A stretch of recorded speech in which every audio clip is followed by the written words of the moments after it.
Hello guys, for today video natin guys, ito na-install na natin yung ibang PVC panel natin guys. Yan. Okay, dito na tayo.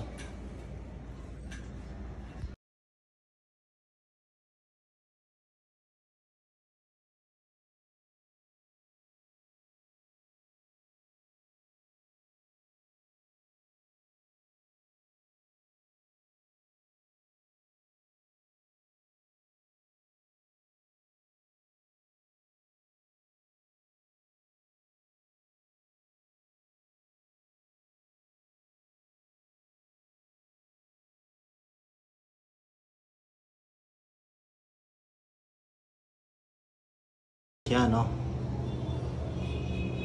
Naglagay tayo ng ceiling panel guys, PVC ceiling panel, yan, no? Sana na tayo. Konti na lang dito.